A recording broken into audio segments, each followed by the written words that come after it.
हरे कृष्णा कृष्णा कृष्णा हरे हरे, हरे राम राम राम हरे हरे। नमो पंकजनाभाय, नमो पंकजमालिने, नमो पंकजनेत्राय, नमस्ते पंकजांग्रये। ग्रंथराज श्रीमद्भागवत महापुराण की जय। श्रील प्रभुपाद गुरु महाराज की जय। अनंत कोटि वैष्णव वृंद की जय। नामाचार्य शील हरिदास ठाकुर की जय। राधा कृष्ण गोप गोपीनाथ श्याम कुंड राधा कुंड गिरी गोवर्धन की जय। गंगा यमुना माई की जय। श्री धाम वृंदावन धाम की जय। जगन्नाथ बलदेव सुभद्रा चक्र सुदर्शन की जय। श्री गौर निताई की जय। पंचतत्व की जय। नरसिंह देव प्रहलाद महाराज की जय। श्री गोपाल जी की जय।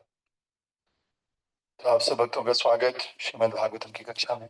हम लोग श्रीमद् भागवत महापुराण का दूसरा स्कंद और दूसरे स्कंद का अध्याय संख्या 6 और इसका श्लोक संख्या 34 आज हम पढ़ने जा रहे हैं, जो इस प्रकार से है। न भारती में गमृषोपलक्ष्यते, न वै क्वचिन्मे मनसो मृषा गति, न मे ऋषिका निपतन्त्यसत्पथे, यन्मे हृदोत्कण्ठयवता धृतो हरि। न भारती मे गमृषोपलक्ष्यते, न वे क्वचिन्मे मनसो मृषा गति, न मे ऋषिका निपतन्त्यसत्पथे, यन्मे हृदोत्कण्ठयवता धृतो हरि। हरे कृष्ण। हरे कृष्ण प्रभु। Yes. भान्ति मे गन्धर्मिच्छोदपलक्ष्यते न वे क्वचिन् मे मनसो मृषागति न मे हरिष्ये काणि पतन्तसत्पते यन्मे हृदयो कण्ठयत्वा धृतो हरि। तो कल हमने देखा ब्रह्मा जी नारद जी को बता रहे हैं, हे प्रिय पितृ, तुमने जो कुछ भी पूछा था उसको मैंने इस तरह तुम्हें बता दिया, और तुम ये बस इतना जानो कि जो कुछ भी यहाँ है, चाहे वो कार्य हो चाहे कारण हो, या फिर आध्यात्मिक और भौतिक दोनों ही कार्य पूर्ण पुरुषोत्तम भगवान पर आश्रित हैं। बस इतना सा समझिए, है ना। ऐसा नारद मुनि को ब्रह्मा जी ने कहा कल। आज के श्लोक का अर्थ इस प्रकार से है। हे नारद, क्योंकि मैंने पूर्ण पुरुषोत्तम भगवान हरि के चरण कमलों को अत्यंत उत्कंठा के साथ पकड़ा है, अतएव मैं जो कुछ कहता हूँ वो कभी असत्य नहीं होता। न तो मेरे मन की प्रगति कभी अवरुद्ध होती है, नहीं मेरी इंद्रियां कभी भी पदार्थ की क्षणिक आसक्ति से पतित होती है ना। तो भक्तों, अगर कोई भगवान के चरण कमलों को अच्छे से पकड़ता है तो उसका बोला हुआ वाक्य असत्य नहीं जाता है ना। और उसके मन की प्रकृति भी कभी अवरुद्ध नहीं होती है, और उसकी इंद्रियां कभी भी पतित नहीं होती हैं, वो उसका फॉल डाउन नहीं होता है। अगर किसी ने अच्छे से पकड़ा हुआ है भगवान के चरणों को तो उसका फॉल डाउन नहीं होता है। भगवान के चरणों को यानी कि गुरु के चरणों को, गुरु के माध्यम से उनके चरणों को पकड़ा है तो उसका फॉल डाउन नहीं होता है। ऐसा ब्रह्मा जी शिक्षा दे रहे हैं, है ना। और जो कुछ भी कहता हूँ असत्य नहीं होता। कैसे असत्य हो जाएगा? क्योंकि वो तो भगवान के साथ कनेक्शन में, और सबसे बड़े सत्य, सुप्रीम सत्य भगवान श्री कृष्ण है, और जब भगवान से ही वो कनेक्टेड है तो फिर उसका बोला हुआ असत्य नहीं होता। ठीक है। तात्पर्य वाय अर्चनीय वंदनीय प्रातः स्मरणीय जगत गुरु शिल प्रभुपाद जी द्वारा। शिल प्रभुपाद की जय। प्रभुपाद तात्पर्य में लिख रहे हैं, नारद मुनि को दी गई वैदिक विद्या के प्रथम वक्ता ब्रह्मा जी, और नारद मुनि अपने विभिन्न शिष्यों सहित व्यासदेव तथा दोषों द्वारा इस दिव्य ज्ञान को पूरे विश्व में वितरित करने वाले हैं, है ना। तो सबसे पहले वक्ता जिन्होंने नारद जी को समझाया वो ब्रह्मा जी, और जो नारद मुनि हैं वो अपने शिष्यों के साथ और व्यासदेव के साथ और दूसरों के द्वारा इस दिव्य ज्ञान को पूरे विश्व में वितरित करने वाले हैं।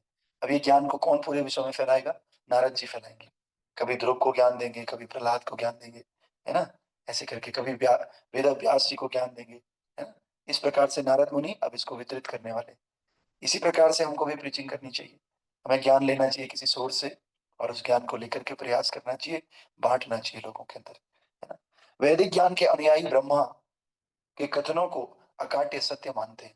इस तरह ये दिव्य ज्ञान सारे संसार में सृष्टि के प्रारंभ से और अनादिकाल से गुरु शिष्य परंपरा द्वारा वितरित होता रहा है।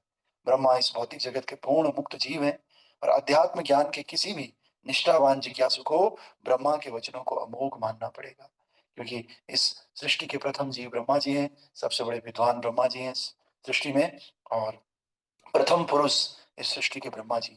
इसीलिए हमको ब्रह्मा के वचनों को अमोघ मानना चाहिए, है ना? वैदिक ज्ञान अमोघ है, अमोघ मतलब जिसका नाश नहीं होता, क्योंकि ये परमेश्वर से सीधे ब्रह्मा के हृदय में आता है। और चूंकि ब्रह्मा सर्वोच्च पूर्ण जीव है, अतः उनके कथन अक्षरशः सत्य होते हैं। ऐसा इसलिए है क्योंकि ब्रह्मा भगवान के महान भक्त हैं, और उन्होंने भगवान के चरण कमलों को परम सत्य के रूप में उत्कंठा पूर्वक स्वीकार किया। वे अपने ही द्वारा संकलित ब्रह्म संहिता में इस सूक्ति को बार बार दोहराते रहते हैं। क्या दोहराते हैं? गोविंदम आदि पुरुषम तम अहम भजामि, गोविंदम आदि पुरुषम तम अहम भजामि। मैं आदि भगवान गोविंद का पूजक हूँ, गोविंद का भक्त हूँ, गोविंद का भजन करता हूँ। ये बार बार ब्रह्मा जी बोलते हैं। अतएव वे जो कुछ कहते हैं, जो भी सोचते हैं, और अपने सामान्य स्वभाव में जो भी करते हैं, उसे सत्य मानकर ग्रहण करना चाहिए, क्योंकि आदि भगवान गोविंद के साथ उनका प्रत्यक्ष एवं अत्यंत घनिष्ठ संबंध है। श्री गोविंद जो अपने भक्तों की प्रेममय सेवा को प्रसन्नता पूर्वक स्वीकार करते हैं, वे अपने भक्तों के वचनों तथा कार्यों का प्रतिपालन करते हैं। भगवान भगवत गीता में कहते हैं, कौन्तेय प्रतिजाना ही न मे भक्त प्रणश्यति। हे कुंती पुत्र, तुम ये घोषित कर दो। और भगवान अर्जुन से घोषणा करने को कहते हैं। तो क्यों? क्योंकि कभी कभी साक्षात गोविंद की घोषणा संसारी जीवों को विरोधात्मक लग सकती, किंतु संसारी व्यक्ति कभी भी भगवान के भक्तों के वचनों में कोई विरोधाभास नहीं पाएगा। भगवान भक्तों की विशेष रूप से इसलिए रक्षा करते हैं जिससे वे अच्युत रहें। अतः भक्ति योग उस भक्त की सेवा से प्रारंभ होता है जो गुरु शिष्य परंपरा में होता है।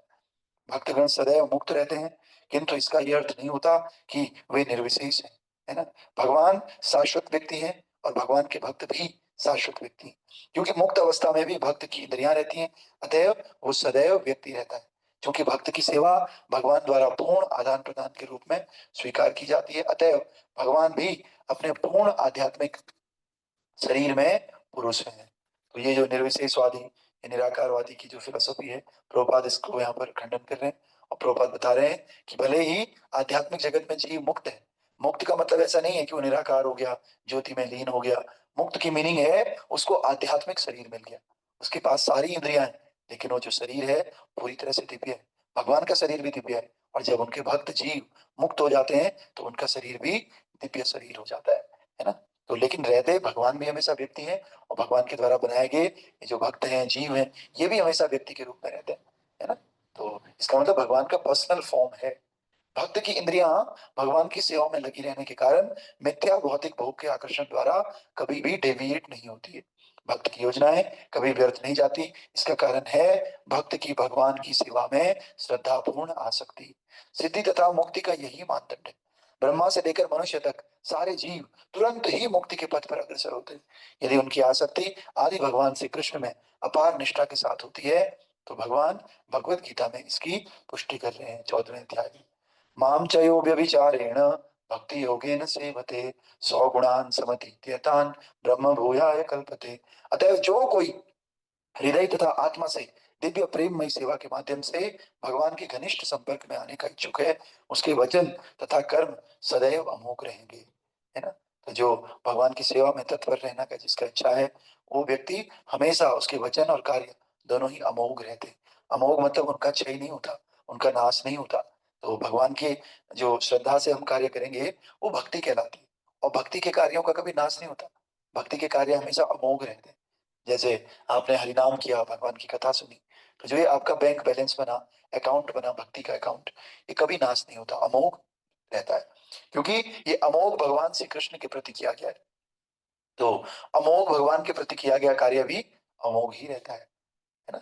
और भगवान के कार्य अमोघ हैं, भगवान की लीलाएं अमोघ हैं, भगवान के प्रति की गई भक्ति अमोघ है ना? भगवान का हर वस्तु अमोघ है, भगवान से जुड़ा हुआ है ना? ये आप ये भी कह सकते हैं, आध्यात्मिक क्रिया, आध्यात्मिक जगत से जुड़ी हुई हर क्रिया अमोघ है। तो इसका कारण ये है कि परमेश्वर सत्य है, तथा जो भी वस्तु सच्ची निष्ठा से परमेश्वर सत्य से जोड़ दी जाती है, वो उसी दिव्य गुण को प्राप्त करती है ना? जिस तरह का एसोसिएशन, उस तरह की हमारी इच्छा, उस तरह की हमारी क्वालिटी बन जाती है। इसीलिए जो जिस तरह का संग करता है, उस व्यक्ति के अंदर वैसी ही इच्छाएं, वैसा ही उसके गुण आ जाते हैं, है ना? जो भगवान का संग करेगा, भगवान की भक्ति के माध्यम से उसके वचन, उसके कर्म सब कैसे हो जाते हैं? दिव्यता के भरे हो जाते हैं, दिव्य हो जाते हैं उसके गुण। इसके विपरीत भौतिक विज्ञानी तथा भौतिक ज्ञान पर आधारित कितना ही मानसिक चिंतन क्यों ना हो, वो परम सत्य के प्रामाणिक संसर्ग के बिना संसारी असत्य होने से असफल रहता है। क्योंकि भौतिक विज्ञानी सब तो असत्य है, तो इसलिए इनके संपर्क करने से हम भी असत्य हो जाते हैं, केवल इसीलिए कि उनका संसर्ग परम सत्य के साथ नहीं होता है। ऐसे ईश्वर विहीन अश्रद्धापूर्ण वचन तथा कर्म भौतिक दृष्टि से कितने ही समृद्धशाली क्यों ना हो, विश्वास के योग्य नहीं होते। इस महत्वपूर्ण श्लोक का यही तात्पर्य है। भक्ति का एक भी कण अश्रद्धा के कई टन से अधिक मूल्य है। आप कई टन इकट्ठे कर लो अश्रद्धा के, भौतिक चीजों के, लेकिन भक्ति का एक छोटा सा कण आप श्रद्धा के साथ स्वीकार करो, तो ये एक कण भक्ति का कई सारे टनों से कई ज्यादा मूल्यवान है। ऐसा भक्त प्रभुपाद जी बता रहे। तो हम सबको भक्ति करनी है, और भक्ति द्वारा किए गए कार्य ही हमारे परमानेंट रहते हैं, शाश्वत रहते हैं। बाकी भौतिक कार्यों की एक लिमिटेड अवधि होती है, उस अवधि के खत्म होने पे ये खत्म हो जाते हैं, है ना।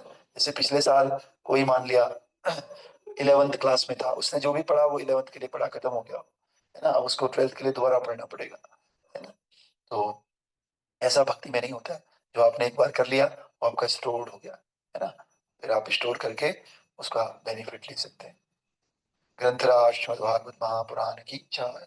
श्रील प्रभुपाद गुरु महाराज की जय। निताय गौर प्रेमानंदे। हरि हरि बोल।